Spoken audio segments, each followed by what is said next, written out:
Good evening, good friends. Thank you so much for joining us for our second talk from the living room. We hope there will be more. We're very grateful that you're joining us tonight. And I think we're going to have a very enriching and lively evening. We are very proud to host this evening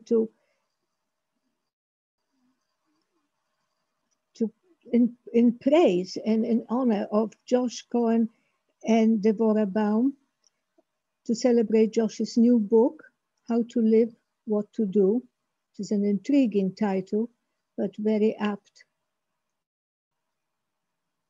And we all here at CPU are very excited and pleased that we can have this event and that you are going to share it with us.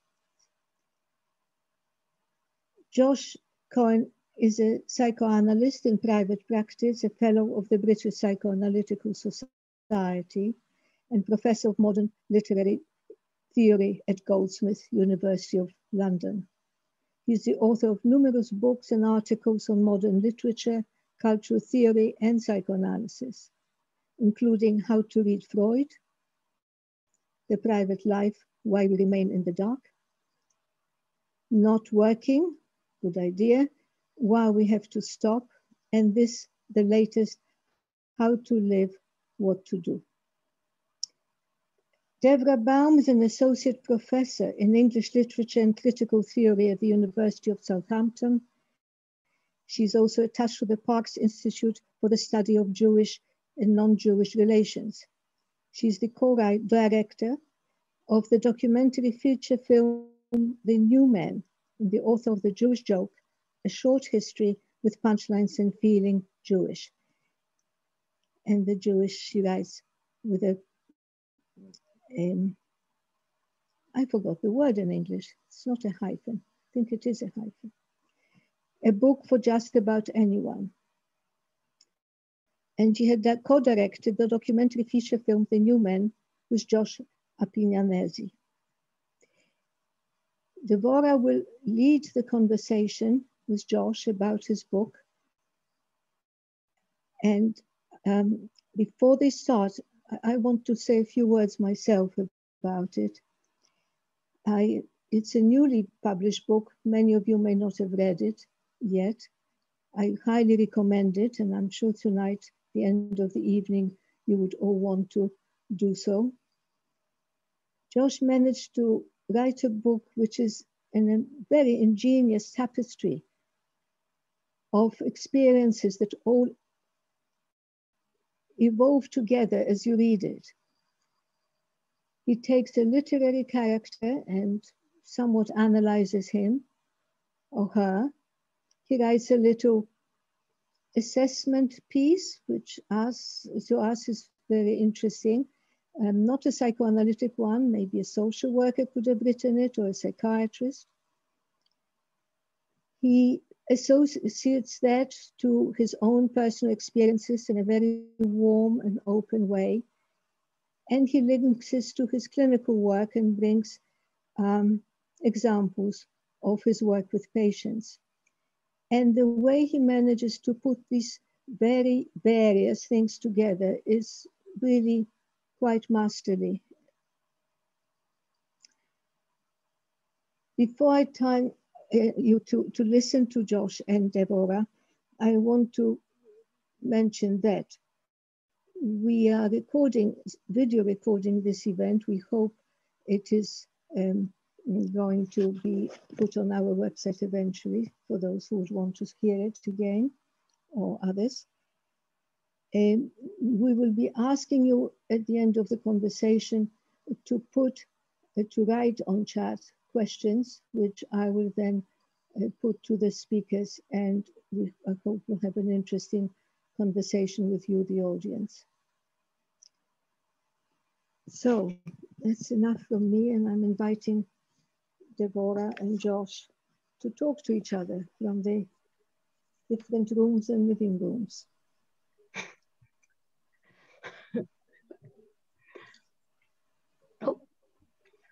Hi, I hope everyone can hear me. Um, Well, I can hear you at least. oh, good. Well, you're the one I'm Yes. speaking to. So, obviously, it's a huge honor and pleasure to be upstairs in my house and tonight, trying to escape the sound of small children who might interrupt, but let's hope not. And I have poured myself a whiskey, and this is partly to commemorate the fact that the only other time I've interviewed Josh about one of his books, it was in a place called the Soho Club, and we were dealing with the private life. And before we spoke to each other, we were given huge cocktails, and it was quite clear from the audience that a certain kind of conversation about the private life was expected, and I think a version of that ensued. So now I need Dutch courage. I think always because it's so exciting to begin to have a conversation with someone whose book you've read and admired, and I really do insist everybody who's here tonight buys this book and reads it for them, and then buys it for everybody else, because it really teaches you how to live and what to do, is the funny thing about it. But I never know. I mean, always the question for me is how to speak and what to say. So at the beginning of anything. So I think I do want to begin with the provocation of the title. Can we speak to that title for a moment, Josh? Why have you called your book How to Live and What to Do? Thank you. I mean, before I start, I just want to return the sentiment about the pleasure of speaking. Aura asked me that if we did something around the book, which is incredibly generous of her, who would be my immediately preferred interlocutor? And it took me no time at all to email back Devorah Baum. And the whiskey only enhances the pleasure. Last time the cocktails were maybe a bit too large, and at least for a pair of lightweights like us, let's face it. The title. The evasive answer is that I took the title from a poem, and so I can sort of displace responsibility to the author of the poem, Wallace Stevens. But I suppose I wanted, in a way, to make a reference to what Stevens was doing in the poem. Stevens is probably my favorite poet, you know, in a crowded and contentious field. But he is a poet, above all, of the ordinary. He can be quite obscure and enigmatic, but he's trying actually to bring us into proximity to the strangeness of ordinary life. And How to Live, What to Do is the title of a not particularly well-known poem by him. And its speaker, or rather it's the poet describes a man and his companion. We've no idea whether this companion is another man or a woman or a child or a dog, but they are wandering through a landscape seeking, says the speaker of the poem, a sun full of fire. So some spectacle of natural wonder, something to make them gasp, some sort of natural equivalent of fireworks or a sound and light show. And instead they find themselves stopping before a bare tufted rock. And this mountain is accompanied only really by the sound that the wind makes around its mass. And so the man and his companion, having sought something remarkable and beyond the reach of the ordinary, instead find themselves having a kind of epiphanic experience, a music of the wind, which is joyous and jubilant and sure. even though it doesn't sound like, a chorus of angels, it doesn't sound like a kind of traditional romantic version of transcendence, it nonetheless is a remarkable music simply because they've taken the time to stop and to listen to it and to look at what's in front of them. And that's really the spirit that I wanted to imbue the book with. A kind of, the one of the clues, if you like, to the title, which is both ironic and not, is that you start to know something about how to live and what to do if you become curious, if you start noticing stuff, if you stop moving through the world as though it's a kind of interchangeable conveyor belt of data, and start moving through it as though everything has something to show you. Every person that you meet and every sight that you see, however unpromising or unprepossessing, is a source of potential curiosity and interest.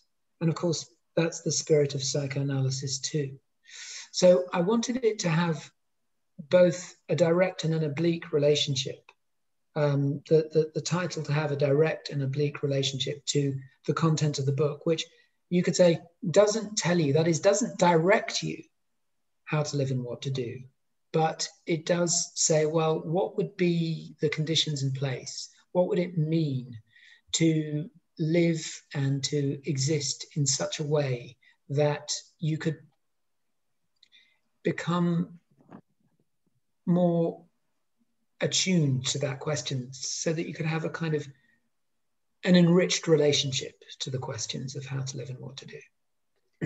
I mean, I love that you said that it's both ironic and not. I think the whole book is both ironic and not, and it's so fascinating how that works.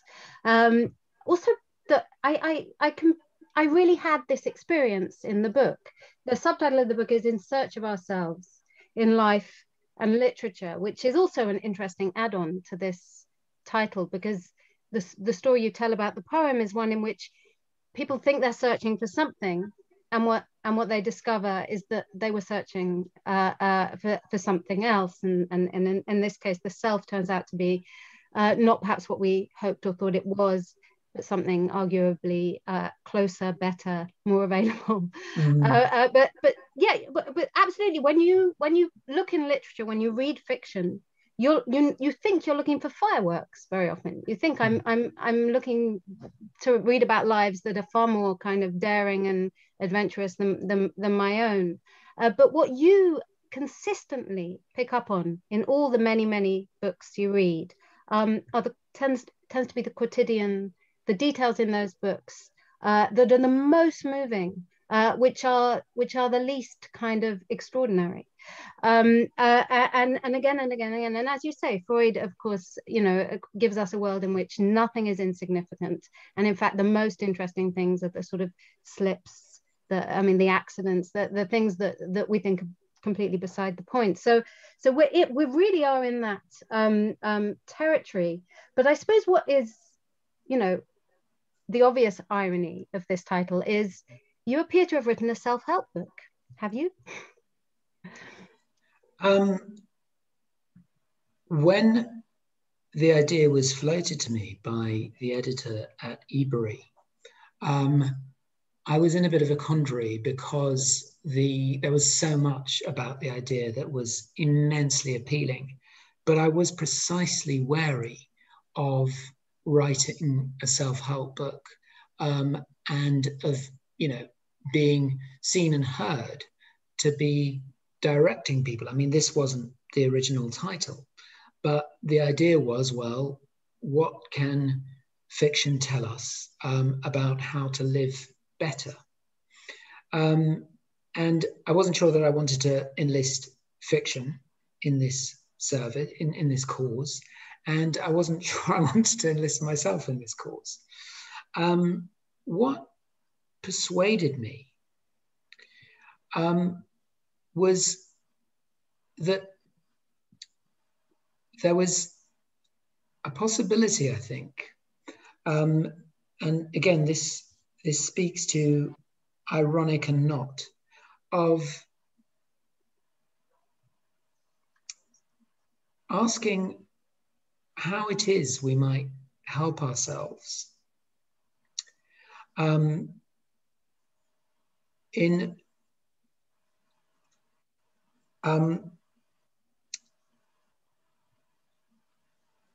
a more displaced way.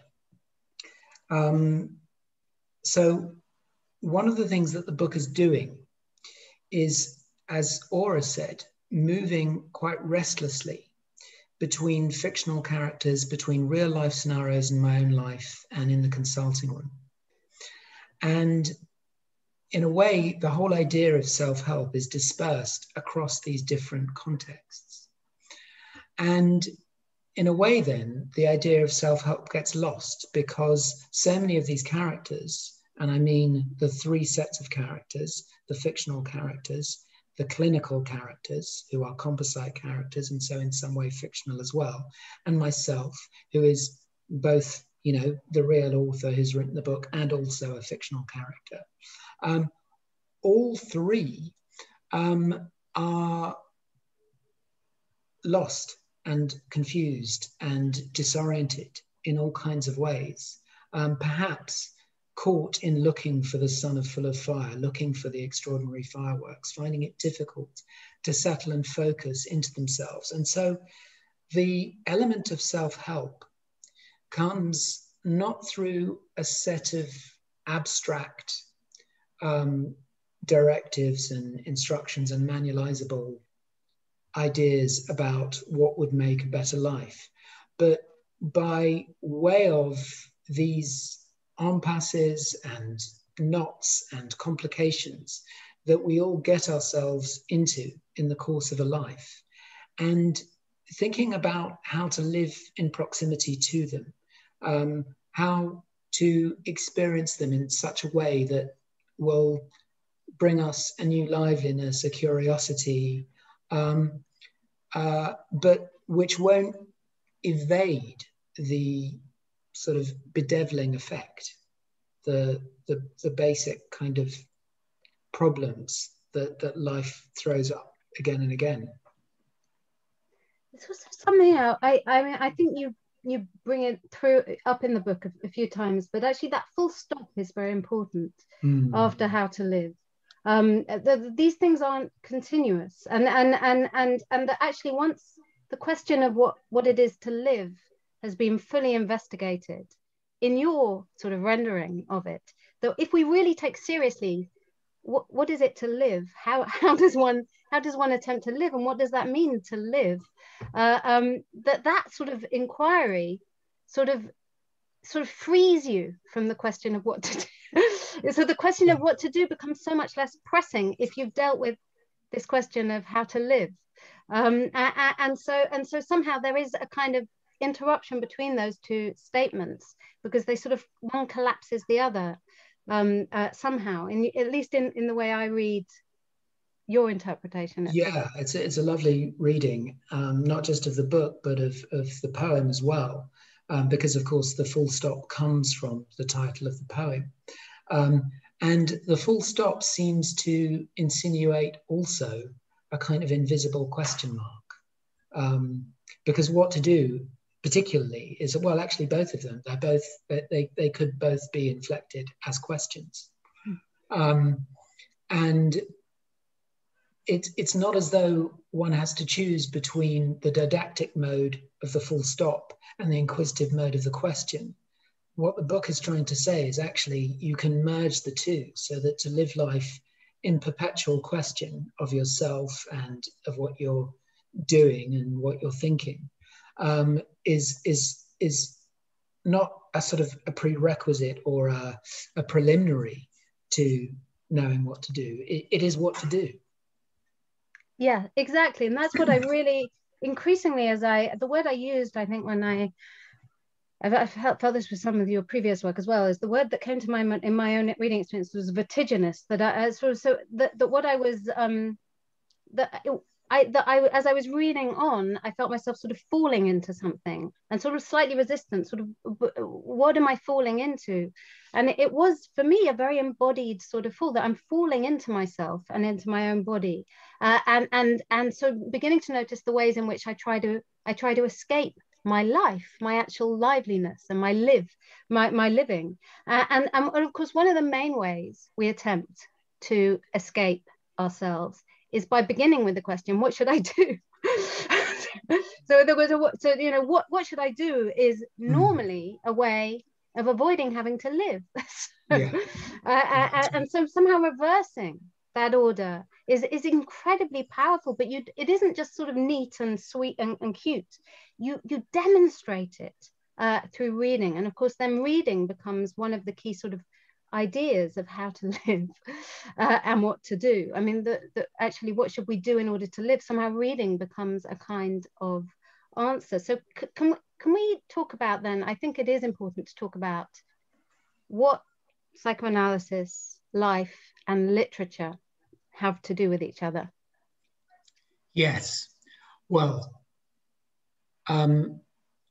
let's start by noticing that they are each forms of imaginative experience, and I'm including, of course, life in there. We had a chat earlier today, and one of the things that we talked about was the fact that I mean, we should be alive to the irony. This is one critical theory professor talking to another. And yet the book treats fictional characters in a way that, leave alone sort of sophisticated literary theorists, you know, a kind of an A-level, probably a GCSE teacher would say, well, you need to be wary of talking about fictional characters as though they were real. And in a certain way, I've taken this sort of discredited mode of talking about fictional characters in quite a brazen and cavalier and self-conscious way, and said, well, what happens if we talk about them as though they were real? And the first meaning of that strange gesture is to say, well, if we insist in the name of theoretical precision and sophistication that fictional characters and fictional worlds are simply a breed apart, we miss the permeability of life and literature, of life and art. And the permeability is really the kind of, that's the texture of the book. The book is really about the permeability of these different realms that we're talking about. So fictional characters are sort of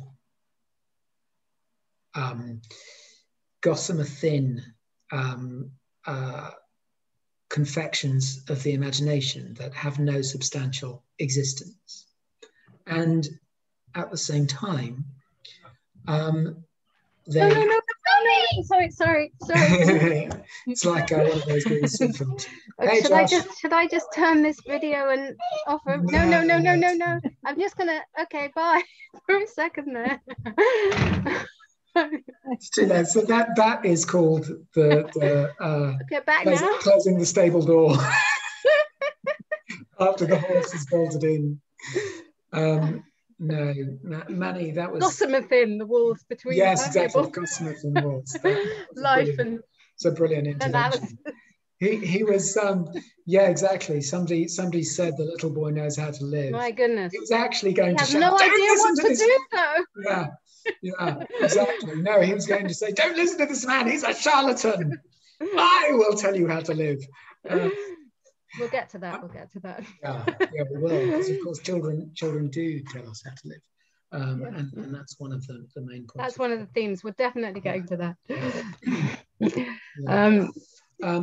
But yes, imaginative creations who nonetheless emerge out of the real internal and exterior life of the author. So they already have this sort of hybrid character, but not just because they emerge from the inner life of an author, but also because they assume existences in all of us who read about them, who develop a relationship to them. And so, you know, following on from Picasso, who famously, if apocryphally, says anything that can be imagined exists, fictional characters have a strange and uncanny but very real existence for us. They become companions and reference points in so many ways through our daily lives. Now, if you reverse it and say that real people are real, well, this helps us bring in psychoanalysis, because one of the things that psychoanalysis does is it tells us that our everyday relationships, not just those in the consulting room, are importantly, I mean, we don't use the word, but they are importantly, partly fictionalized relationships. Fiction is constantly intruding into the ways in which we form our relationships with other people. So when we use words like transference and projection, we're actually talking about forms of fiction. We're talking about the ways in which our illusions or our fictions or our imaginings about another person, about the world around us, structures our relationship to them.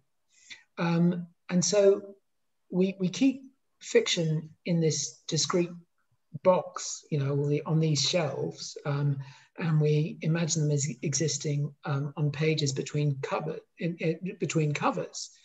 But fiction is part of the warp and weft of ordinary life all the time.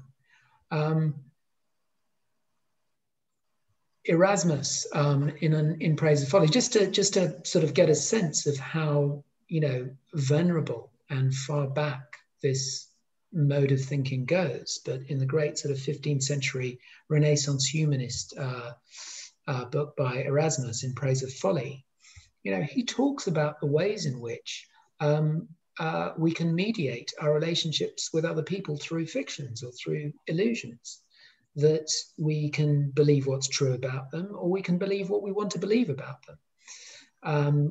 We can believe that they're the most beautiful angelic creature imaginable, or the most, you know, demonic and foul, and all the shades in between. And so bringing these different modes of language and experience together is a way of thinking about the ways fiction and imagination sort of cuts across our lives in much more pervasive and complicated ways. None of this, of course, is to abolish the difference between real life and fiction, only to complicate and hopefully enrich it. It really, that's so beautifully described, because the book, it really, I think, does do that. It does complicate all our categories in precisely those ways. But of course, because I am one of these critical theory type background people who think, oh, look, I mean, because that's the joke Freud, right? The joke Freud is as Hamlet was a neurasthenic, and yeah. But so you've revived that discredited of literary criticism again, with the sort of ironically but not, I mean, there's a kind of knowingness to the way you present it. There's a kind of we feel the quotation marks, and a kind of comedy that you write. But of course, it is the case that when a psychoanalyst says, oh, I'm not here to tell you how to live or what to do, or I'm against self-help and I know nothing. That feels false, right? Because so it doesn't feel entirely like an honest description of what's going on there, as critical as you have to be about any of those kinds of motives and practices, and the same, as you say, with literature, to sort of say, well, this is not real, so I don't have to wonder about motive, or I don't have to think about this psychologically, would be to lose out on the experience of reading. But one of the kind of really fascinating ways in which this operates in your book is in the way in which the real and the fictional and the non-fiction get sort of blurred, is because whilst you're sort of, and I'm going to get you in a moment to read your sort of case study notes about one of your, because at the beginning of every chapter introducing a new series of, or a new novel introducing a new fictional character, we get a case study, and we get the sort of the case study, how you might read that character as a psychoanalyst, and which is the sort of imitation of a kind of a non-literary language, a language of sort of attempted facticity and scientific judgment, operating on a fictional character. So we see that sort of the way that might work. But your real is fiction. So your real case studies, you make it very clear at the start that you don't consider ethical practice to really make anybody that you work with identifiable, and so you have concocted composite characters. So actually within this novel, the real is actually a novel you're writing, in which you yourself, like novelists, have drawn from real life in order to invent a series of characters that we consume.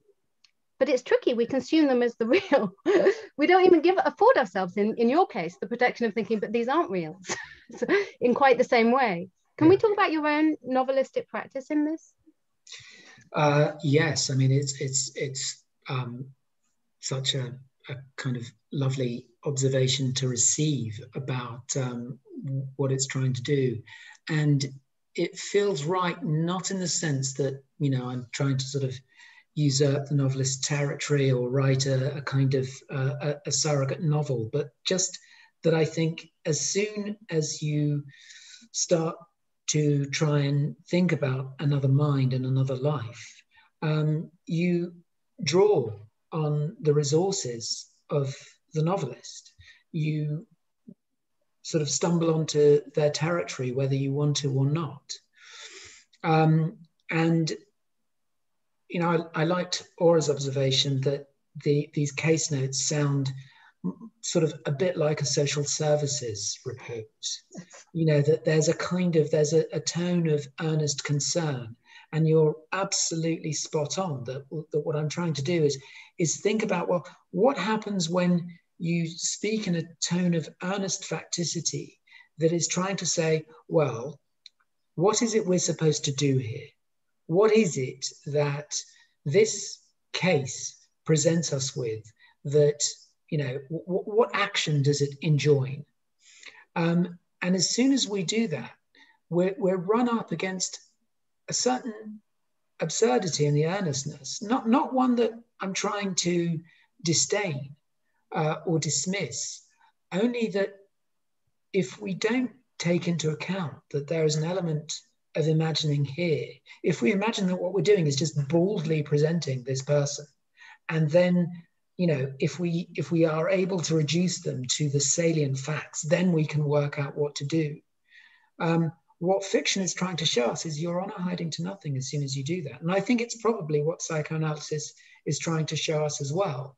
What it's always trying to bang on about when it talks about, intensive, open-ended work, that there's something about trying to listen to somebody and to try and understand about trying to understand somebody in the register of evidential facts that simply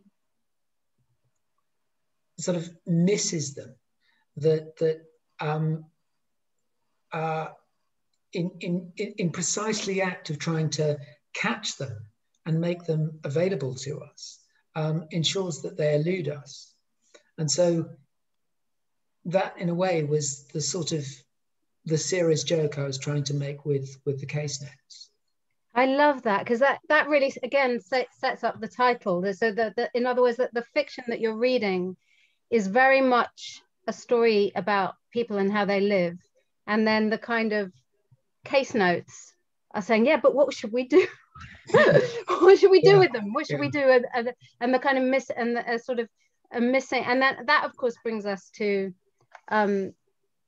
you know, these children who these parents saying, well, they might be living very, very kind of viscerally, but I have to do something.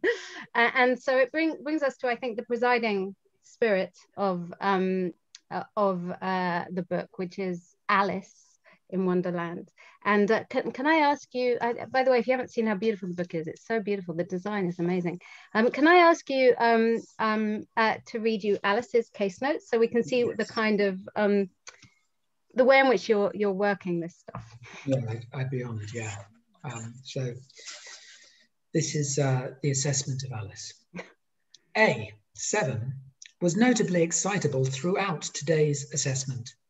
Parents described her in a state of heightened confusion following an outdoor sleep in yesterday's unusually warm afternoon sun, spoke rather breathlessly of series of peculiar exchanges and adventures with domestic, wild, and extinct animal species, as well as a range of evidently thought-disordered and verbally abusive adult men and women, raising possible safeguarding concerns. Given many incidents she describes incompatible with laws of gravity and biological development, likely that heat stroke has affected apprehension of space and time, seems nonetheless to have emerged from these experiences relatively unscathed, describing them as silly and curious and giving surprising impression of being amused by them. Long-term monitoring advised, delayed trauma cannot be discounted. I particularly love that that's your first case notes for Alice, the child, who lives in a wonderland. The child in Wonderland is the sort of beginning of this story, and then the kind of the what to do is long-term monitoring advised, delayed trauma can't be what is the discounted? Discounted, yeah. Because then of course, as the book moves through life cycles, we grow up in the book and we go through the various life stages, and so we're doing this long-term monitoring of what happens to that Wonderland child, and increasingly we have the impression that everybody has delayed trauma. Everybody is somehow, the adult is a form of delayed trauma from a childhood that got menaced by people coming in saying, this is not how to live, this is what you have to do. I mean, so I must admit, I did read the first part of the book. I was almost less in touch with the child and more in touch with the panicky parent who was destroying this child and their wonderland with my anxiety about the how to do. And so one of the most beautiful observations I found in that early part, because you describe, where is it? You describe, I can't find, was that, where is it? Oh yeah, you describe the chasm between, because this is one of life's great mysteries, no, that we were all children and yet they're completely mysterious, weird things, like nothing. I know some adults, like Winnicott you mentioned, who really seem to be in tune with them, but I'm not, and I've got 2 children and I just don't know what's going on. I'm so confused by them, and so that very often provokes in me a kind of a refusal to enter into their wonderland, and just a sort of insistence on reality and not fantasy, and the what to do and not the how to live, and all of that. And it's a kind of, it's actually, and afterwards I think, oh, I got that wrong. But one of the beautiful observations you make is really profound about the role of literature in all of this. You said that parents spend all their time being these awful law-giving, control freaks, trying to rein in the beautiful fantasy world of the children, and then there's this sort of moment of and there's a chasm, you say, of languages, a confusion of tongues. They do not speak the same languages. We don't understand. Words mean completely different things. Words are doing different things. Everything about our sort of universe and how it means is kind of, we've forgotten it, and we're weird to each other, and so we really are in this sort of weird unconscious realm. And then you see, but there's this sort of moment where we hand them over to sleep with the bedtime story. And this you paint, this is this sort of attempt of people with a confusion of tongues who belong to completely different realities, sort of getting on the same page together. And so literature here becomes crucial to overcome unbelievably large chasms, and it has a kind of forgiveness to it, that somehow in this bedtime story, there's a kind of forgive me for who I was just like 5 minutes ago. Let's read together. Let's fantasize together. And I mean, but it's so, whose language is that in the text? I mean, what is going on there?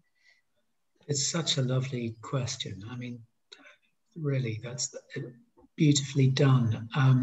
And I think what you point to is that there is a utopian moment, because as you were talking, I was thinking of that line of Wittgenstein's that I love so much, that, you know, if the lion could speak, we still could not understand him. Because when you were talking about sort of being cut off from, you know, children's language, I know exactly what you mean. And I, you know, what Wittgenstein is saying is this is not a contingent problem, it's a structural problem. You know, that it's not that you don't use the same words. Even if you use the same words, they refer to completely different entities in the world for the lion and for us. And sometimes that seems to commute perfectly to the gap between adults and children. But the bedtime story and, you know, any other moments where adults and children can converge in some kind of imaginative pleasure, those are the moments where it feels at least possible to sort of touch the edges of the same language, right, before we go back to sort of being pulled apart into our own languages. There's just a moment where the edges of the worlds touch, the two worlds touch. It occurs to me as you're speaking there that, because I suppose one of the sort of traditional defenses of literature as a sort of humanist sort of project is that, you know, it's good at empathy. It allows us to enter into other lives, become different people, and so it extends our sort of our imagination, allows us to become more attuned to the needs of others, and so on. But one of the sort of ways in which I think it's functioning here in this sort of bedtime story and sharing, is that the child becomes the parent and the parent the child in a way. So at this point, the parent's insisting this is real. No, and the child's going, but is this real? How real is this? And the parents go, no, it's real. It's very, it's insisting that the fantasy is real and that we have to stay inside it. And the child becomes a little kind of cautious about the edges, I think, of that reality. And then there's a sort of handing over where the child is almost, I feel, knowingly saying, okay, I'll go to bed and you can go and be a child now. So you can go and watch TV and sort of, you know, enter your sort of weird fantasy time that I'm not allowed into. And I'm much less interested in than you think I am. Yeah, that's right. Yeah, because I'm an adult, really. Someone's got to be. That's right. And your conversations do not interest me at all. Yes, and the thing about you know, the humanist valorization of empathy is that, you know, that there's a lot to it, except that it keeps our focus on what's intelligible in other people's experience, on what we already know. And I think the inflection, which is both sort of small but absolutely decisive, that psychoanalysis brings to empathy, is it says, no, it's not about sharing what you already know. It's about coming into contact with something that's strange, that you don't know. And that actually coming into contact with won't mean that you know. You'll still feel a kind of, you know, that you're bumping up against the unknown, against the navel of the dream. You know, that this moment that adults and children can come together in a story, in some shared imaginative interest, it's fleeting because it's kind of weird. You know, you're entering into a shared space that can only be sustained in the most evanescent way. And something about that makes it precious and poignant and quite odd as well. You know. I mean, I completely agree. I think somehow how you've described what's going on here, this like kind of alchemical kind of, is truer to me about what's sort of mysterious and strange about how these fictions are playing out in our lives than the idea that you just sort of get to know someone else, and it really is unraveling what happens there when you're on the same page together, and all those languages that have been apart are sort of doing. But I suppose one of the before Alice, actually, in the book, you talk about origin stories, and you know, the superheroes always have an origin story, and where did they get their special powers? And you give us your origin story and where you got your special powers as an analyst and a literary critic. And you say that your origin story is when you first read Peanuts, and you encountered Charlie Brown meeting his shrink Lucy, and Lucy is a Freudian, orthodox Freudian. Surgical, and absolutely. Charlie Brown says to Charlie Brown, you know, basically the damage is done by the time you're 5. Your character is completely formed by the time you're 5. Yeah. And he's like frantic because he thinks I'm 6. That's right. And I don't seem to have a character. And you said that chimed with you, that this turned you into it. This is your origin story. This turned you into a psychoanalyst. I mean, I still think it's a remarkable achievement that, I mean, you know, that's such a kind of stiff way of putting it, isn't it? That there's an alchemy which is on a par, I think, with Winnicott's clinical work.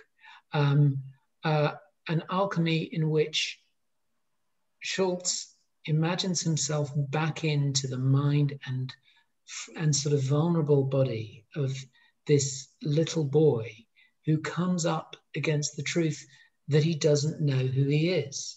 And millions of little boys and girls are accorded the privilege of entering into the same confusion, the same sense of the meaning of character is that it's partial, that it's unformed, that it's one great sort of irresolution. And my relationship to it is always going to be troubled and uncertain. And I feel like, you know, Peanuts was the first example of a book that could put that wisdom in front of you, that enigma in front of you, and say, well, how are you going to respond to this? What's your association? So I said it was my first analyst, and I take that kind of analogy really seriously. It you know, I feel like you could put those cartoons behind a couch and sort of have them voiced to you, and they would function like an analytic interpretation that you would then have to riff on, that would stimulate your sense of, okay, well, what is going on here? You know, what do I believe about my own character and its establishment? Is it, I suppose, the anxiety of the child there, yourself and Charlie Brown, and of course, in your passages on adolescence, this becomes more and more the case, is who am I? And I need to have a character. I need to get my character sorted. And this falls very much on the how to do side of the what to do side of the spectrum. The anxiety of the parent, which is what if that sort of orthodox idea of Freudianism is true, and the damage has been done by the time they're 5 years old, just around the time you think, I appear to be a parent. Yeah. And I already delayed trauma cannot be discounted. Yeah. I mean that's the fear, right? For is that a character has been determined by that point, and I think somehow in your book, both those things are going on. That sort of project of the rest of life is to try and decharacterize yourself in some way. Yes. To sort of be in a continual process of and recharacterizing oneself, of sort of telling and retelling one's own story, making sure that it doesn't sort of ossify and we don't become wearily familiar with the story that we're telling ourselves. I think that one contemporary analyst that writes really beautifully about this is Kit Bolas.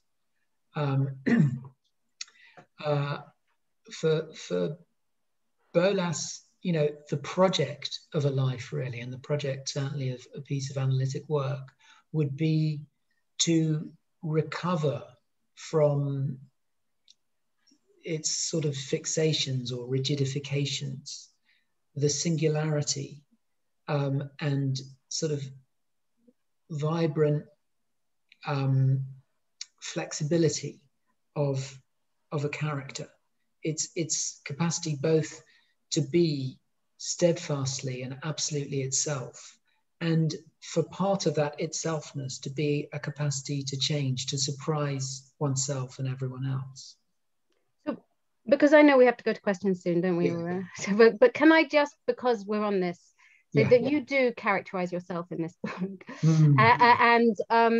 and with extraordinary bravery and honesty and comedy, I think, and truthfulness. That really, it's these are really pleasurable sections of the book, I think, for any reader, including a section where you do look at yourself in the mirror and have that sort of confrontation with yourself that you had when you read Charlie Brown. So can we look at what's up, Granddad, that section? Yeah. Can I just ask you to read that before we move to questions?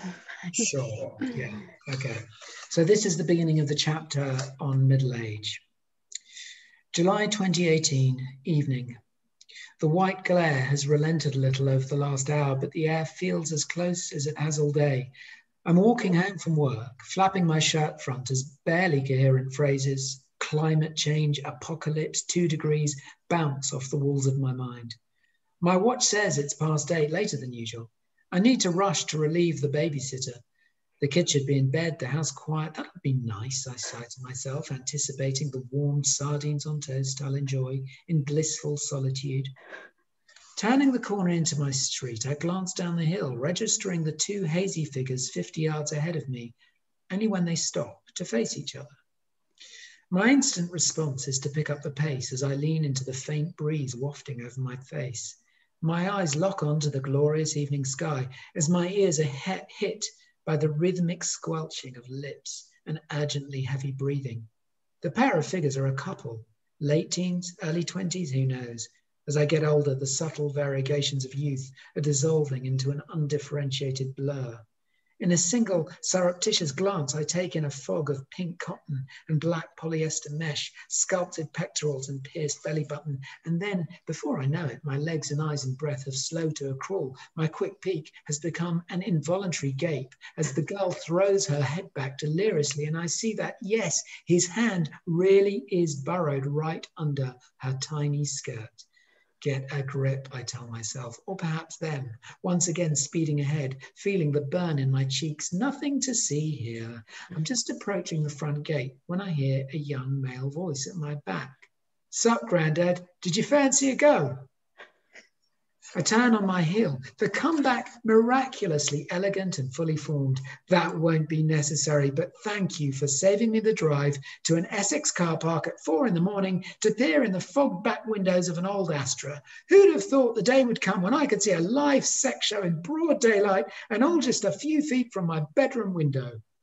And with a triumphal wave, I pivot back and stroll the path to my front door. Well, that at least is what I imagined having said a couple of minutes later, as I irritably shook the fish out of its tin and into the pan, trying hard to erase the memory of my actual comeback, more on the lines of a subaqueous gargle, followed by, yeah, well, maybe you've heard of this thing called indoors, you know, with like walls and doors. They had both laughed loudly at rather than with me, I think it's safe to say. There's plenty more like that, people. Well, that should obviously make everyone a bit interested in the book if they're not so far. A nice ruse.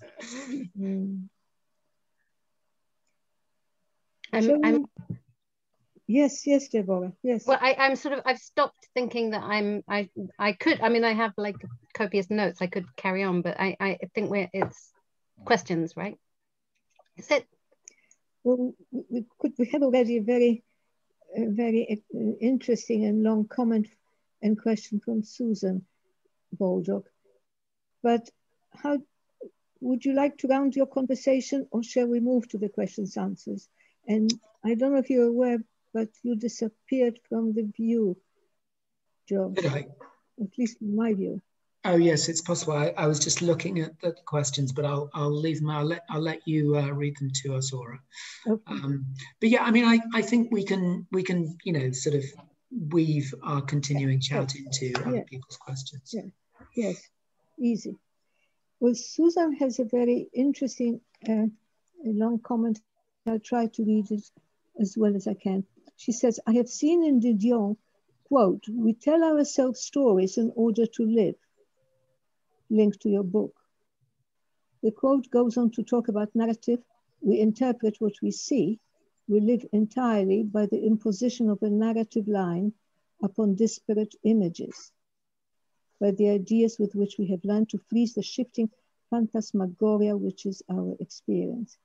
I understood from reading the book your interest in listening as a link between psychoanalysis and fiction, as an engine of curiosity.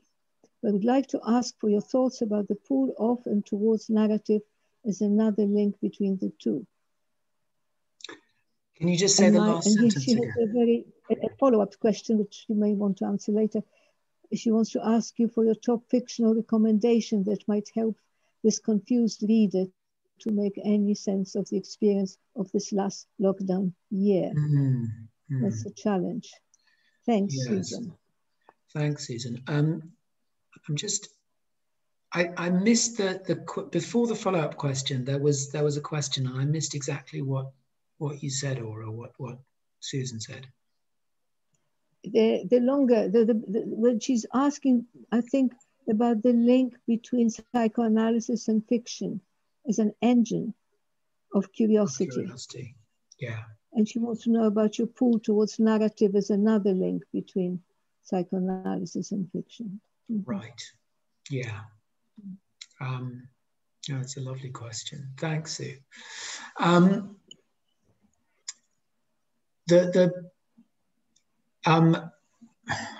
I can't resist just mentioning in passing, and perhaps it's a little bit, maybe I hope I don't sound pleased with myself when I say this, but that quote that you lifted from the longer essay, Sue, by Didion, is, I mean, I wrote my first book 22 years ago, and it's a rather dry book about contemporary American fiction based on my PhD. But one of the writers I write about is Didion, and one of the quotations that I sort of do a lot with in the book is exactly that one. And I don't quote it in this book, so it's kind of wonderful to hear it again in this context. And it's the thing about the relationship between psychoanalysis and fiction as an engine for curiosity.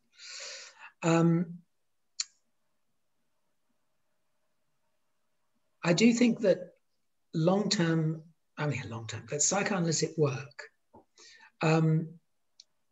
is an engine for curiosity about ourselves that is different from other kinds of self-curiosity,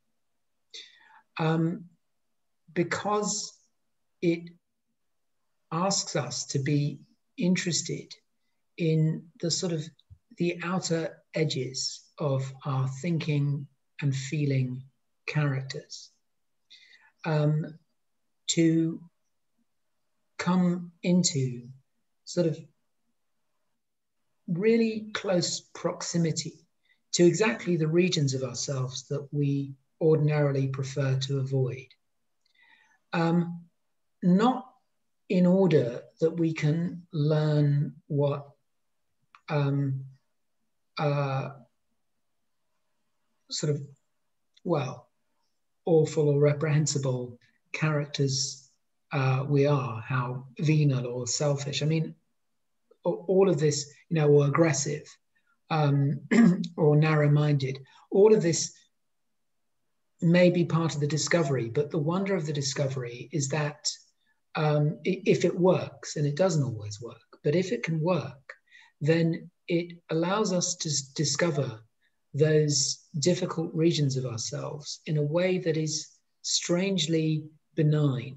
I think that's the meaning really of neutrality in psychoanalysis, not indifference, not a kind of surgical blankness between one, you know, a kind of degree zero. But on the contrary, it's a neutrality that facilitates a really expansive interest in the whole of ourselves. Whereas what we're always trying to do, I think what we often try to do when we look in the mirror, figuratively or literally, is to see only the things that we want to see.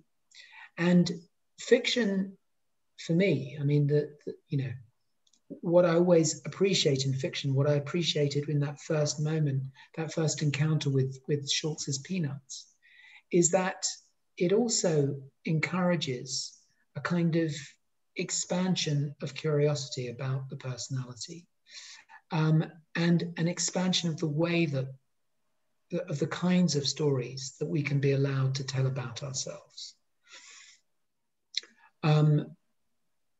I think that when people come to see us in psychotherapy,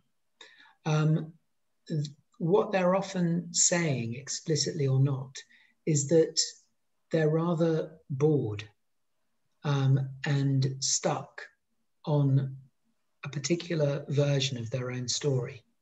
And they have lost the capacity to imagine themselves differently.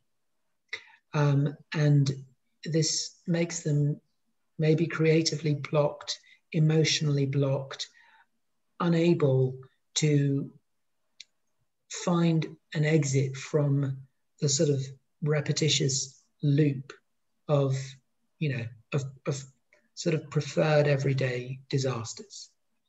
And in that sense, you know, this is another way in which I think of fiction as having a kind of urgent reality about it. I think one of the things fiction has in common with psychoanalysis is that it can be life-saving. It can intervene urgently into our lives by allowing us to see things, to listen to others and therefore to the otherness in ourselves, in a way that is genuinely exciting and renewing. So for me, that engine of curiosity that you're talking about is not a sort of a purely abstract curiosity where one looks from a distance and says, isn't that interesting? But a curiosity that is life itself, right? This goes back, I suppose, to what Devorah and I were talking about earlier, that the how to live, the sort of the questions that generated are not a preliminary to life, they are life itself. That's the beginning of an answer. But,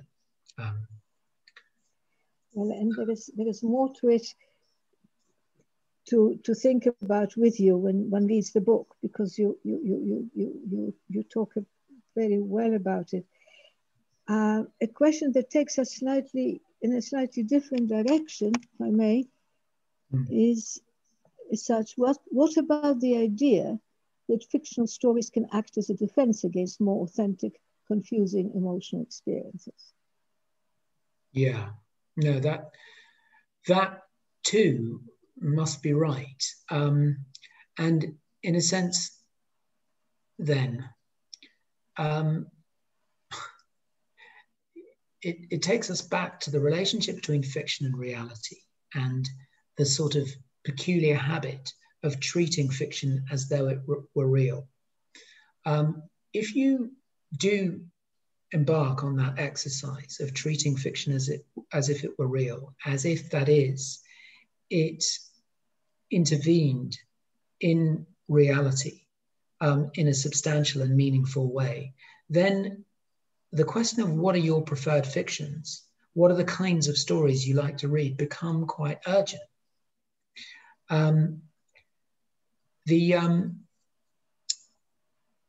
One of my favorite sort of writers, theorists, is a French writer, Maurice Blanchot, who's quoted by Bion famously in one place.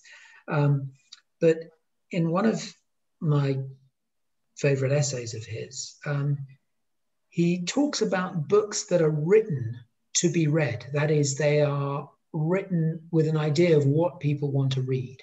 So writers who write the book that people want to read. And he says, the trouble is, books that are written to please existing audiences, books that are written to be read, are never read, because nobody wants to read what they already know. They want to come across a voice that they don't yet know. I think that the fictions that defend against deep emotional experiences, the fictions that we sort of conjure up about ourselves or about the world around us, are those that sort of serve as a convenient way to block development, to block curiosity, to block surprise, to tell us that the world is the way it is. And you know, one of the, it just occurs to me that one of the obsessive motifs running through the book is climate change. Not because I want to thematize climate change, but because I think you cannot write about what it is to live today and what it is to be puzzled about living today without noticing how climate anxiety insinuates itself into the very texture of our sort of living, breathing day. And if you think about certain narratives of climate change that we conjure up, and I talk about this in relation to a conversation with my eldest son about his future and about the shadow that climate change casts over his future. And I say to him something like, you know, climate change always seems too abstract and too sublime for me to be able to sort of conceptualize it and think about intervening. And of course, he took me to task for saying this. And he says, you know, to me, nothing feels less abstract.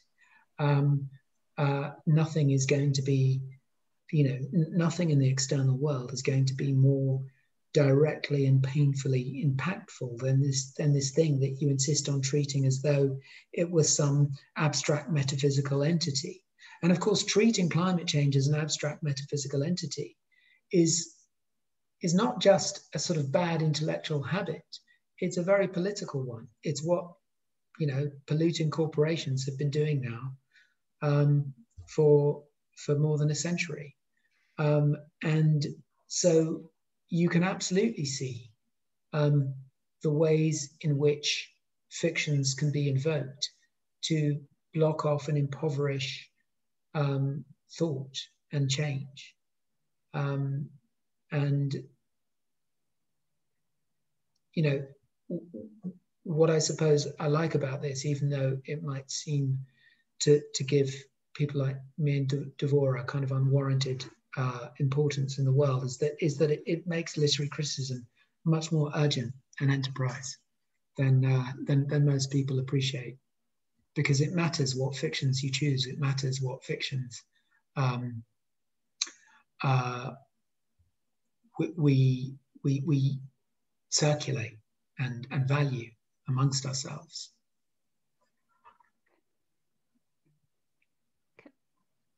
Can I jump in on that? Yeah. Because I'm sure I'm blocking somebody else's question, so I'll try to be quick. But that section of the book is I think the most critical section of the whole book, actually, for me, because it's the what to do section, in which ambition is the theme of the chapter, and ambition turns out to be, I just think, nothing but destructive. And we sort of, it casts its shadow backwards and forwards. We realize all along it was the destructive element in our lives, and that climate change is all sort of everything that's gone wrong in the world is the product of the what to do-ness of our lives. And so you begin that chapter by talking to your son about, so what are you going to do? You know, what career path are you going to do? And he says, it seems like a futile and silly thing to ask me because climate change. And so you sort of very quickly sort of say, but that's unbearable for me because I'm your parent and I can't help with that. And so I can't, and so the fear is what sort of blocks the, is what blocks. But then what I found amazing in that chapter is you go into an Extinction Rebellion event, and your literary critical skills. Can you just tell just that? It's a beautiful moment, because here you're using your skills at reading and literature to read change, to read the possibility of generational and world change in very small details. Can you talk about that speech you heard? Yeah, it was a speech by somebody who looked and sounded like a kind of archetypal public school posh boy, who was talking about the principle of subsidiarity, hardly sexy or glamorous. And he was, thumbing the screen on his mobile phone a little bit frantically. He was reading it without much charisma, without much sort of appeal to the interest. And I imagined, well, where is the urgency here? Where is the sense of critical intervention? Surely the audience are going to be bored. And I looked across the bank in Hyde Park and saw these, these faces with, blue hair and pierced noses and tattoos and torn t-shirts, looking up at this guy, wrapped with careful, respectful attention. And it sort of moved me to tears, because every criterion that I was employing for what constitutes a significant intervention, a significant sort of speaking, was immediately exposed to me as hollow and meaningless. And that the sense of urgency had tuned them into a completely different set of priorities, where it was possible to listen to something and feel its importance because it was important, and not because it sort of came packaged in a kind of appealing, consumable, package. And it's easy for me to idealize this moment, and of course, it passes, but it stayed with me. It made me think about how the movement for climate justice will not just be a movement of action.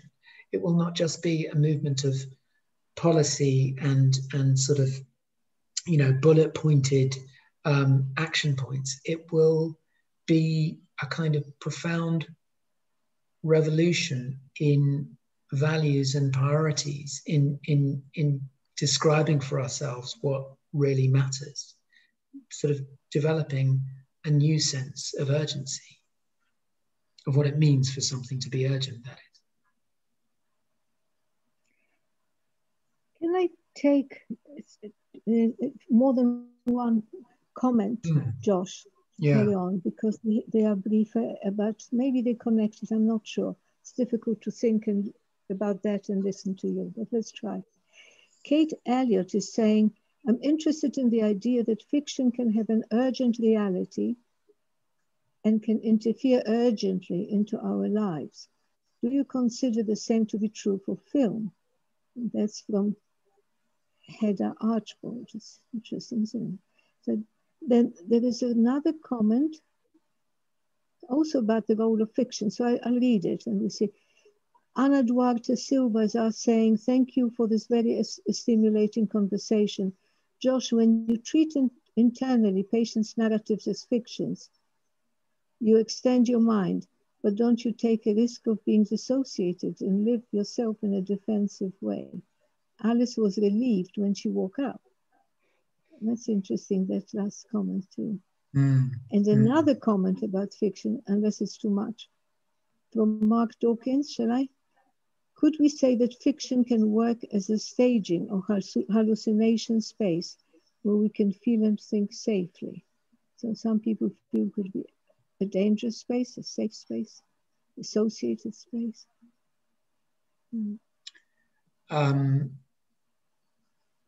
Yeah, I mean, the last two questions are sort of interesting versions of each other.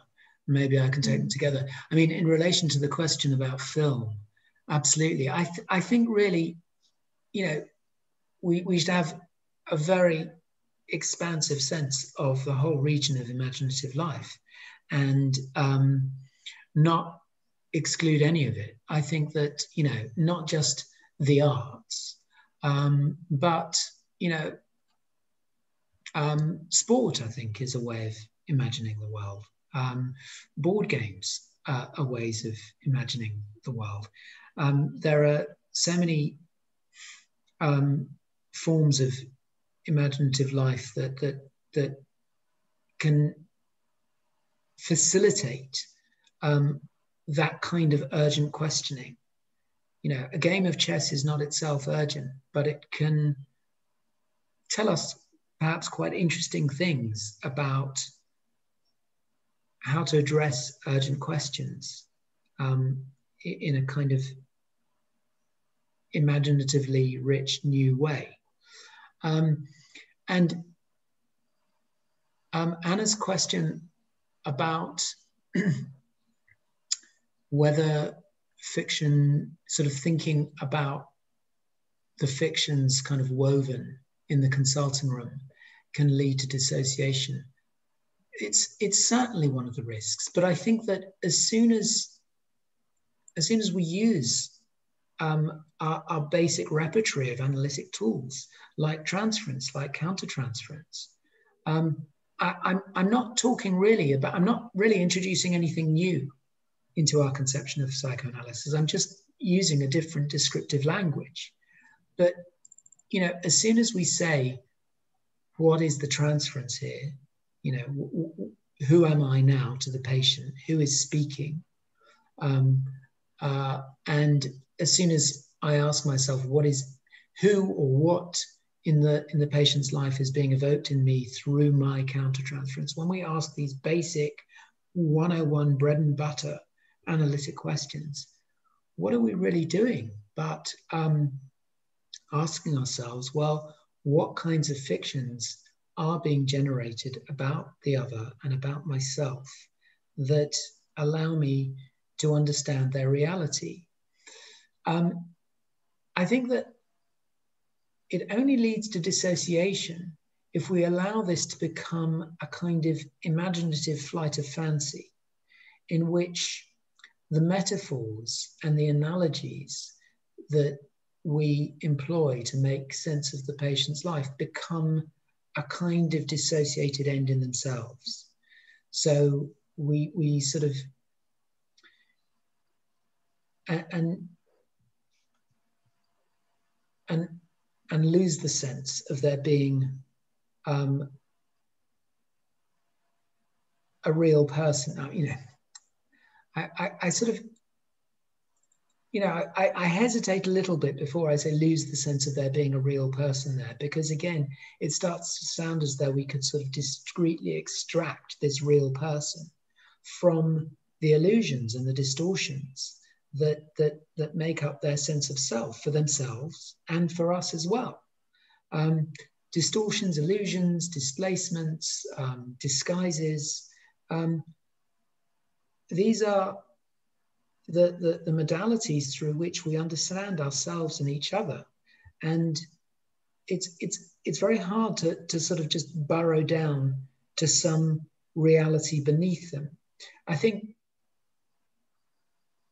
what we need perhaps not to do, and maybe this is what Anna's getting at, is not to become too sort of, it's something like, maybe what she's warning against is something like what Winnicott called cleverness. Cleverness, I think, is when a pleasure in the associative possibilities of the work become sort of emotionally disconnected. They become an end in themselves, and they cease to sort of adhere to the emotional life of the patient. But I think that attending to the fictions that we weave about ourselves and about the other is a way of staying in touch, of staying close to the emotional reality of somebody else, of a patient or of a loved person. And that, you know, if you try and leapfrog the distortions and the fictions, then you end up a bit like the social worker, or rather the person who's writing those case notes, the person who just wants to burrow down to the bare facts, to the reality.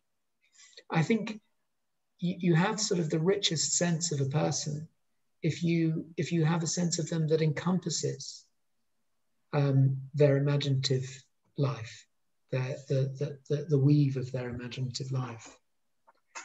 And maybe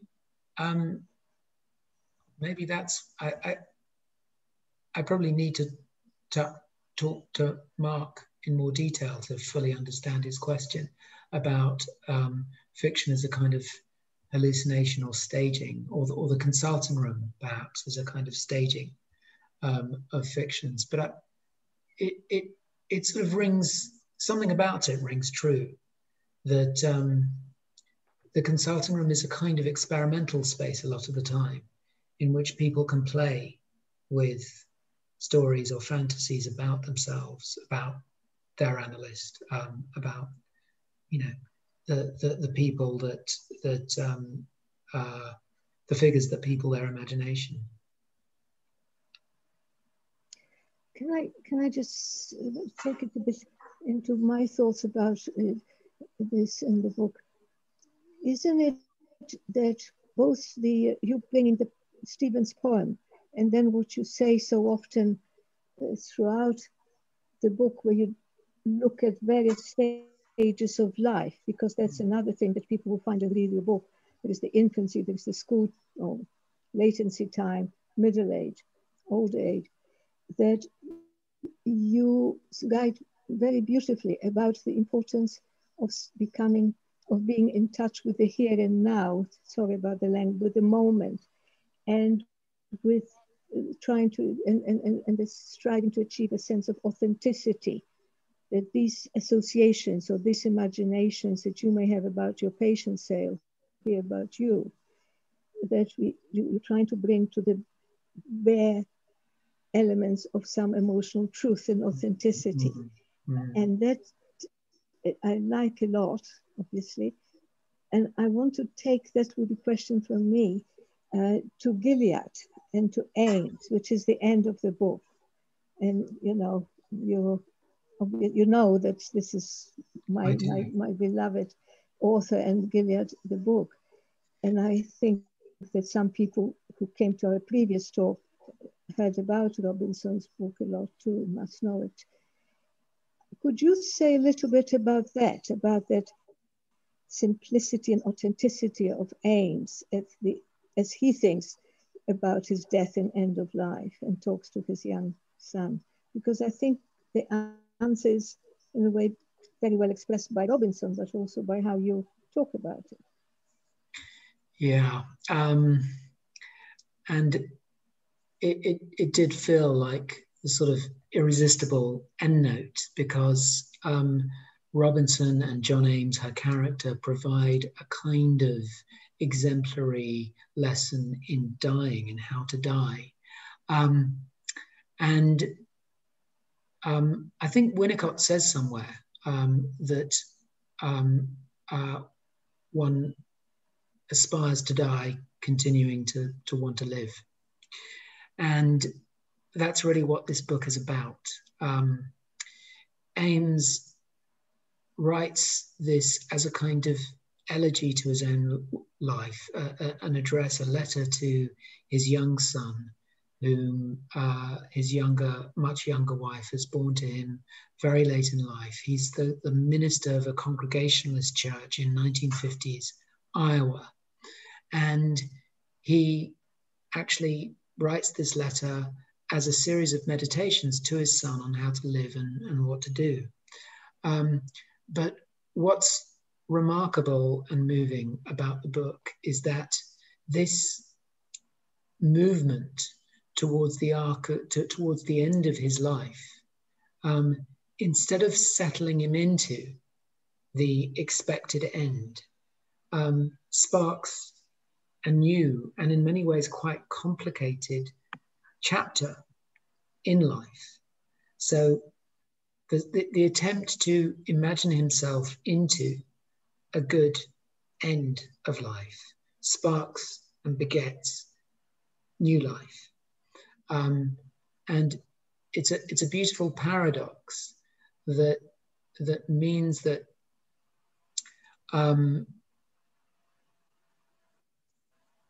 dying is not a son full of fire. Dying is not a kind of, a sound and light show, sort of staged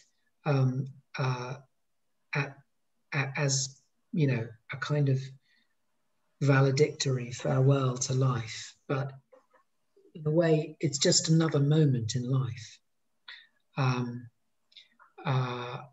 And it's what never stops happening in the book is that there is a kind of uncompromising affirmation of life by this Orthodox Christian who is being imagined by a Christian author, and who in a way is saying something sort of,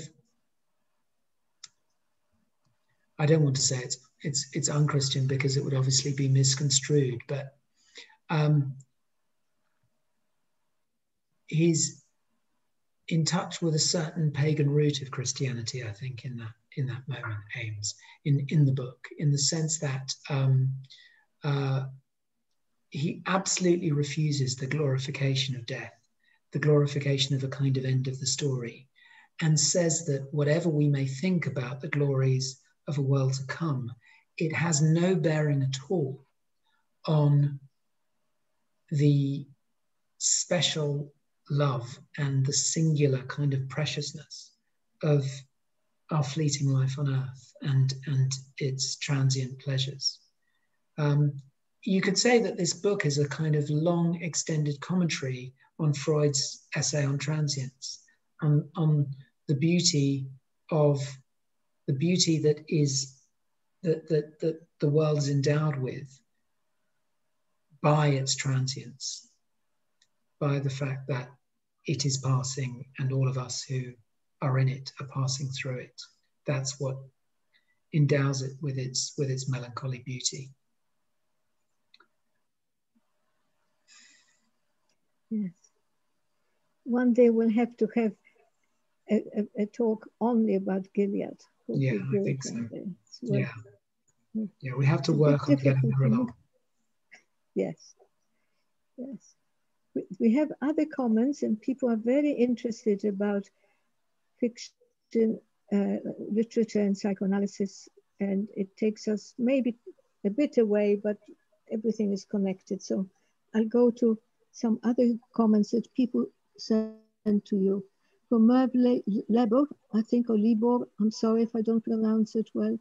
Is psychoanalysis the best psychological model for understanding character in literature or other models?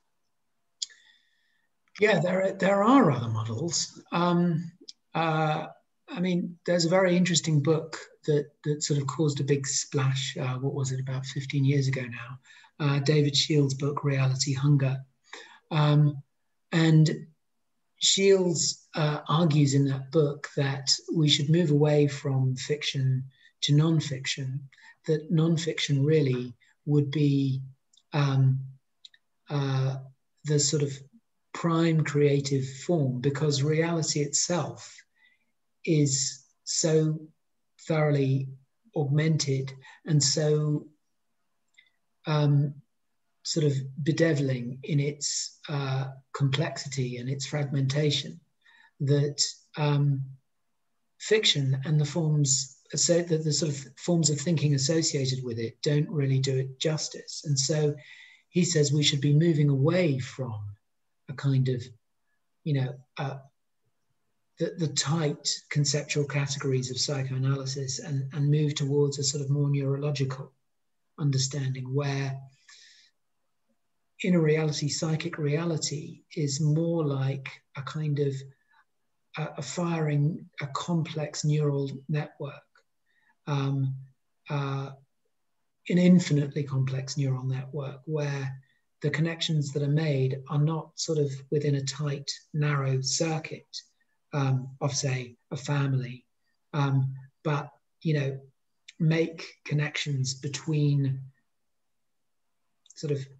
different corners or patches of the world. And I think there is a space for that kind of fiction and that kind of understanding.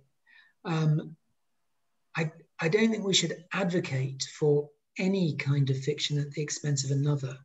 I actually love experimental fiction, and I love fiction that is not so character-based, that is more conceptual. It's just that I think it fulfills a different function. I think that if you're, I mean, the question was really about describing psychological reality. And if you're asking me about self-experience and what it means to live in a conscious and unconscious relationship to ourselves and others, then yes, I still think that psychoanalysis is the medium for that, that most of us continue to live an interior relationship to ourselves and others. And as long as that's the case, psychoanalysis still seems to me to be the paradigm for describing that experience. I'm aware that, you know, other kinds of relationship are coming into being, that you have very excitable but maybe accurate cyber theorists who are talking about the externalization of mind, the way that our minds are no longer individual or singular, but plugging into a kind of a world mind that you know, is kind of exchanging currents of information and stimulus. And it may be that, you know, we need other forms of fiction and other forms of thinking for describing that layer of our reality. But as long as there are us dinosaurs that insist on kind of living, you know, something like individual lives, invested in particular kinds of emotional relationship, my feeling is that psychoanalysis still has something to offer us and to offer fiction. I want to bring comments from other people that could bring also Devorah into the conversation because it touches a lot on your area as well. So there is a question here. I'll make it shorter. He wants, Moyan Meralian wants to know your idea about being a novelist or short story writer together with being a psychotherapist. And I'm afraid we're coming back to your field. And can writing a story be kind of self-disclosure and cause problems and disturbance in psychotherapy sessions? I wonder if he means or she means if the patient reads it. Do you think that's what's meant? Yes, I wonder. I don't know if that's the question. I thought maybe, yes. Maybe, I'm not sure. Yeah, maybe she or he would like to add. Yes, she says yes. Yes, great. Okay. Well, it might, and of course, this touches on what might be a sort of strictly non-literary question. Although again, it's about sort of the fictions that we weave. We are accessible. I mean, as therapists and analysts, we are accessible to our patients in all kinds of ways now, and we can, of course, try and eliminate our footprint on the web. And I know that a lot of my colleagues do that with great integrity because it facilitates more of a neutral screen for fantasy.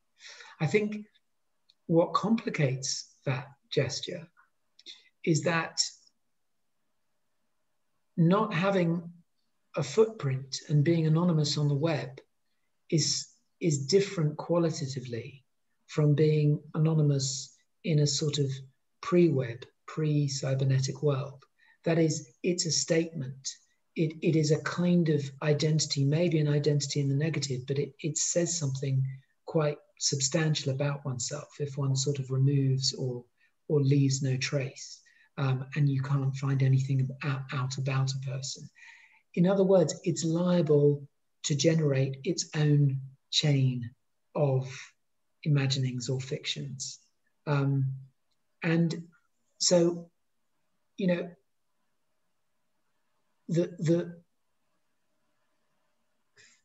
it's very difficult now to create a version of oneself as an analyst that is completely protected for patients.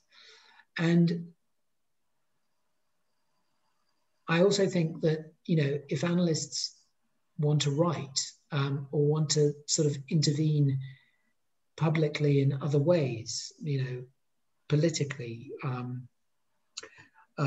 or ethically or educationally, then they should do that because, well, what kind of, an analyst can you be if you circumscribe your desire in that way?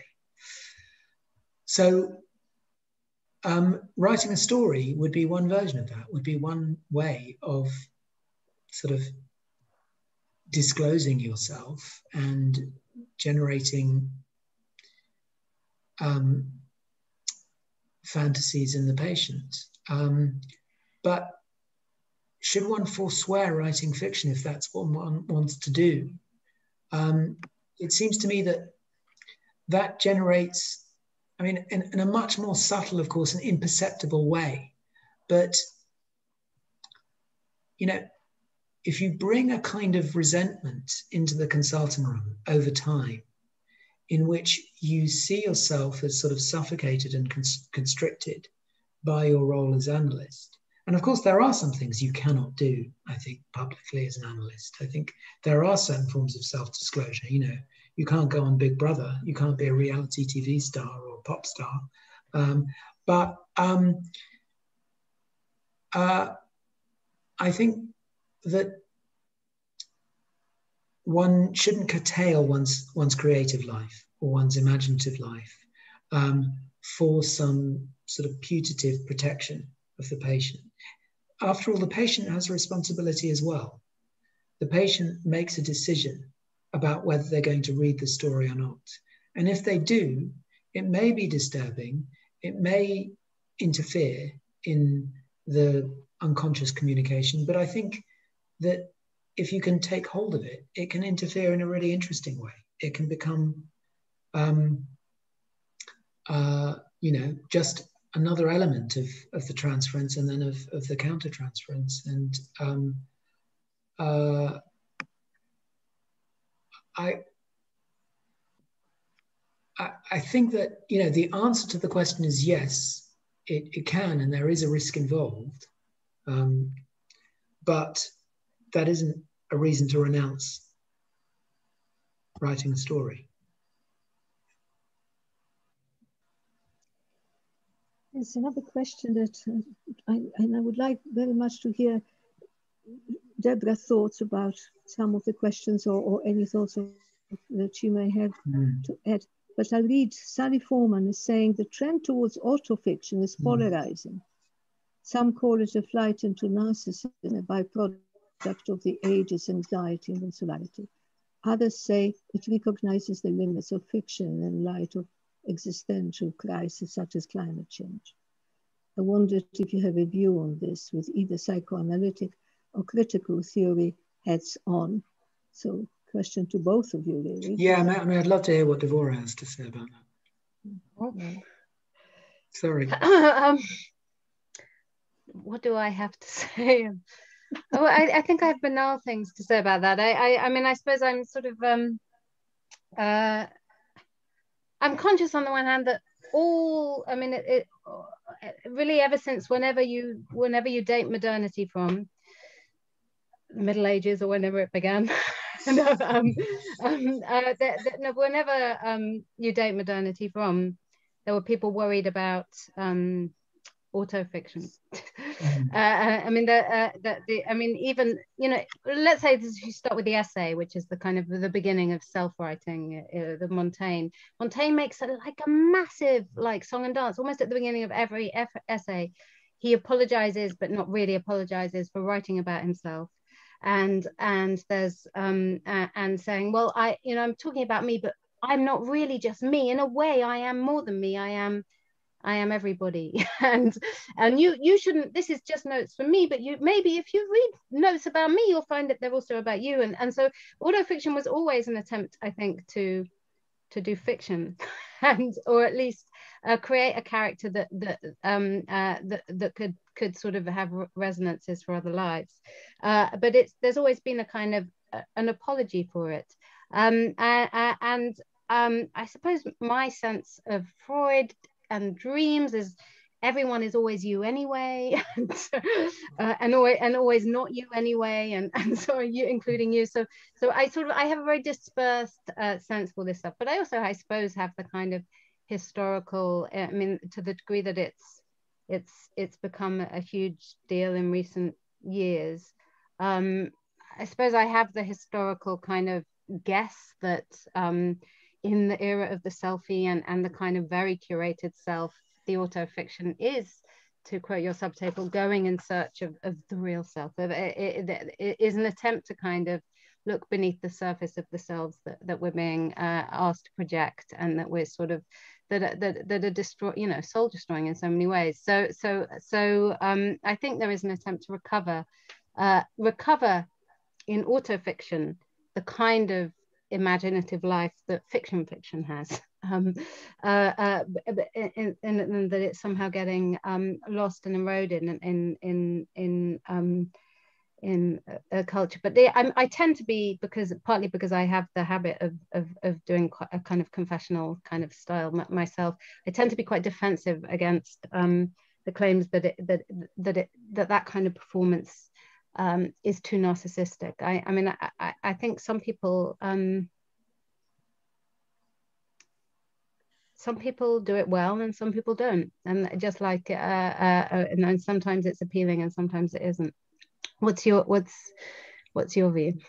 Well, I think I'm particularly with you on. I mean, I'm with you on all of it, but particularly on that last point, that there's nothing intrinsically narcissistic about autofiction, and the gesture of writing oneself, in some ways has a kind of, historically it has a kind of anti-narcissistic strain to it. If you think about Rousseau and his Confessions, what he's doing, rather than, although there is an immense amount of what looks like narcissistic self-display, he sees this as a kind of a new version of the sort of highest Platonic ideal of philosophy.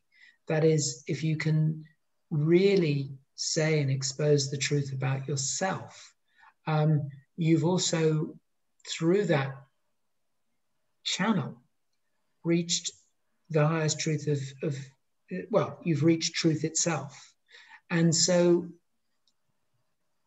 self-writing becomes, in that sense, a kind of self-transcendence, burrowing beneath yourself, as you say. But also, I think there's an ambition to sort of break out of yourself and go above and beyond oneself, which, it's interesting that you mentioned the sort of the existential, the existential crisis of climate change and the question, because I think that one of the things that the young movement for climate justice is doing is maybe showing us that that any possible movement has to go via the route of radical self-examination, of a kind of continued, relentless sort of self-interrogation, that all the great sort of forebearers of environmental consciousness, like H.D. Thoreau, for example, who says we need to find another more self-sufficient, less exploitative way to live. That project about the external world runs through a kind of ongoing critical self-examination. Thoreau is a brilliant example of somebody who does self-writing, who does a kind of autofiction, because Walden is a great autofiction, which is directed towards not a kind of gleeful, indulgent focus on oneself, but how one has to go through the journey of self-examination to think about the world beyond oneself. It's interesting to me too that somehow it was what you were just saying, that I think the suffering of that subject, of the self-writing is I think there is a degree to which they really fear they'll never meet the other, and I mean, they really are trying to get beyond themselves, and they find it's very, very, and I'm always fascinated because both Montaigne and Rousseau and Nietzsche and these great sort of writers of the self, at some point, all of them at some point make this ridiculous claim that nobody has ever traveled this far into the self. Nobody ever has gone as far as me. I mean, they all make this claim at some point that somehow they've gone further than anyone else on this daring journey that's the most brave journey anyone can do. But that's their sort of limit point. They reach this point when they're sure they're the only one in the world who really has a self at some point, and then that's sort of where it, for me, it really seems to break down. But it's fascinating that they all do it. But then didn't Freud say that Nietzsche that was true about Nietzsche? Yeah, I think so. Yeah, that's right, and that's why he claimed to avoid him. Yeah, he was lying about that. I think that we are probably having a few more minutes left. I don't know if either of you would like to make some closing remarks, but I don't know. I want to make a comment, but maybe I don't know if it comes to my mind listening to this conversation, that your book is a kind of guide or invitation for people to look in the mirror of themselves, as you described so well, but also look on the book, on the novel, or the characters in the novel as an invitation to either defend against it and say, oh, he's like that, but I'm not like that. Or it could become an avenue into going into learning something about yourself. And it's not an easy process. It's easy when one reads your book and identifies with the love of the novels, but I don't think it's such an easy process. Maybe many of us are going through life by looking every time at what we read or don't read from that perspective. Is it speaking to me, or does it help me to feel better because it's someone else? And which is also what we struggle with in psychoanalysis. But I might say that it is a wonderful invitation to look at oneself and the literature with you and try to get there in that way. And that is what I would like to say. And in this last 5 minutes, maybe both of you, either of you would like to say something to close. Oh, I'll just say thank you so much for having me, and that CPU is a fantastic organization, and I'm very honored to be invited. And I really worried now about doing a bit of self-writing, but I've had as we all have, I've had a tough year, and I found, I think we didn't talk about this, but I think it is really interesting when people can't read and what that means. But in general, I think it's a really interesting symptom if people are just not readers, they can't read, something about narrative doesn't work for them, or people are like, I can only read non-fiction, I can't read fiction, or people like me who can read and then suddenly can't read. And go through phases where I'm a literature professor, like I ought to be able to read, but there are moments where I can't, and some kind of a disturbance in my life has sort of made books unavailable to me, for me it's a real sign of sadness, I'd suffered some loss and tremendous sadness at the beginning of this year, and I knew I had this event coming up, and the book arrived, How to Live, What to Do. and I wondered if I'd be able to read it. And then this is something you say, this sounds ridiculous, I think it saved me. So I felt very saved by it. And I cried in a few places, particularly at the end. I cried over a beer can in Updike at one point. And I felt some recovery of a kind of self that I thought had been I'm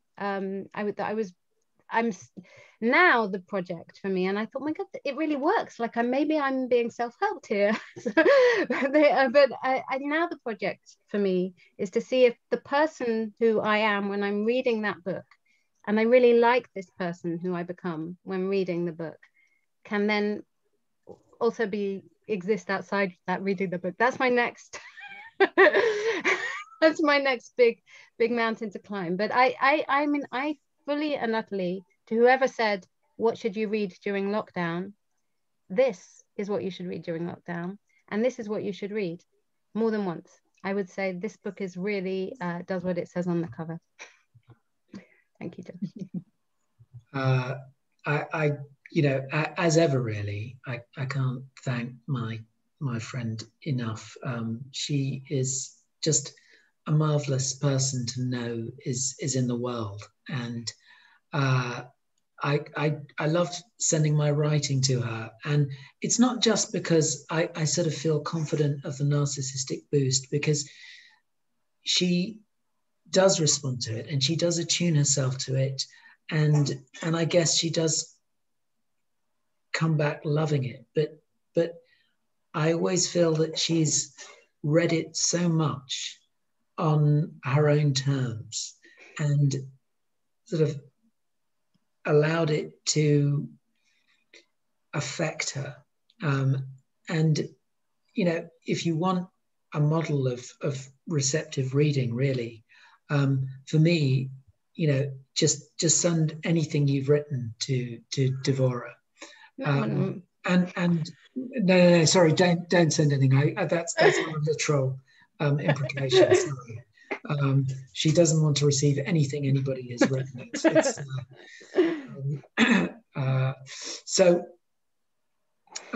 I just want to say thank you for another kind of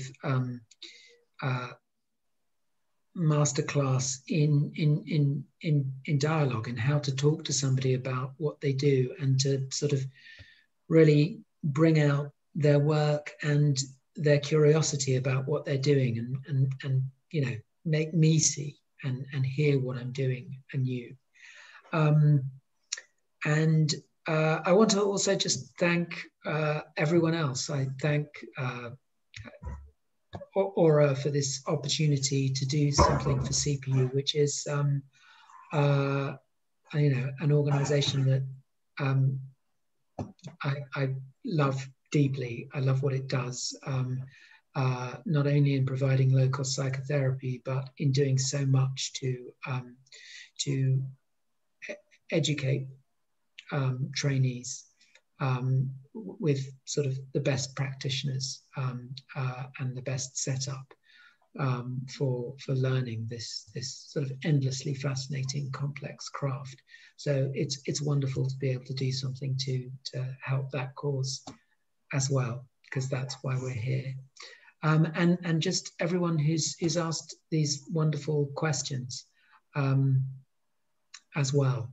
I was thinking about what Devorah said about, you know, not being able to read. And my equivalent sort of evokes something that Anna said in the questions about sort of defensive reading. I think that when I read defensively, I read too much. I take flight into stories as a way of losing touch with myself. And I think that's sort of something that came out sort of between the lines of our conversation this evening as well. Thank you. Thank you. Thank you both very much for your generous giving of your time and thoughts to us, and sharing with us this absolutely lively, creative exchange, conversation, dialogue. Thank you so much. And I hope that you will listen to Devorah and read this book, and maybe not once. It's a wonderful book, and I think it was written in the time of COVID, which I think makes it even more poignant. And I hope we'll meet again, maybe in person, and have more conversations. I don't know if we can say goodbye by clapping or doing something to say thank you. It's a very difficult situation with Zoom for that, but it's not so bad in order to communicate otherwise. So thank you again, and thank all the guests for coming. And I want to make special thanks to Luke Perry, who helped to keep this technological side working so well, and to thank Sandra for helping to organize the whole event, and to all the guests who came and listened to us, listen to you. Good night. Bye-bye. Bye. Bye.